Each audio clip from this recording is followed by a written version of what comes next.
இன்றைக்கி மதிய சாப்பாடுக்கு சோறு குழம்பு கூட்டுன்னு எல்லாத்தையும் பின்னாடி தள்ளிட்டு chicken nugget spinach pasta egg half boil அப்படின்னு புது புது பேரில் டிஷ்ஷாக இருக்கலான்னு ரெசிபி பார்த்தா மின்ஸ்டு சிக்கன் வேணுமா. இப்போ நான் கடையில் போயிட்டு அதை கேட்டால் 200 சிக்கனை 400 சொல்லி கொடுப்பாங்க. அதான் நானே என் கையால் அதை அப்படியே கொத்தி எடுத்துலாம் சிக்கனை மட்டும் வாங்கிட்டு வந்து அதுக்கு மேலே இந்த ட்ரெஸ்னா பண்ணுறதுக்கு மாவு பாலுன்னு எல்லாத்தையும் ரெடி பண்ணிட்டு சரி இது ஊறுற கேப்பில் பாஸ்தாவை பண்ணிடலான்னு கீரையெல்லாம் அரைச்சி கடலை நான் பட்டரு சீஸுன்னு எல்லாத்தையும் போட்டு வேலையை முடிச்சாச்சு. அது ஒரு ஜுஜிபி வேலை தான். அப்புறம் வந்து சிக்கனை உருட்டி வச்சிருந்தேன்ல அதை எடுத்து இதில் ஒரு முக்கு அதில் ஒரு முக்குன்னு பிசு கையெல்லாம் ஆக்கி எப்படியோ முக்கிய எடுத்த பிறகு பார்த்தா இந்த மம்மி பைக்கு துணியெல்லாம் மூடி வச்சிருப்பாங்களே அதே மாதிரி தான் இருந்துச்சு.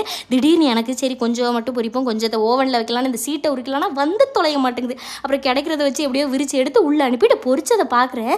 குண்டு கருங்கல் மாதிரி பார்க்க இருந்தாலும் டேஸ்ட் அல்டிமேட்டாக இருந்துச்சு. படத்துக்கு போகும்போது அந்த இன்டர்வல் டைமில் நகட் ஸ்மெல் வருமே அதே மாதிரி தான் இருந்துச்சு. நான் இதெல்லாம் சாப்பிட்டு முட்டையே முழுங்கிட்டு வந்துட்டேன். ஆனால் ஓவனில் வெந்துக்கிட்டே இருக்குது. சரி ஹெல்த்தினா கொஞ்சம் பொறுமை வேணும் போல இருக்குன்னு கடைசியாக எடுத்து பார்க்கேன். வழக்கம் போல் ஹெல்த்தின்னு சொல்கிறதெல்லாம் சுமாராக தான் இருக்குது.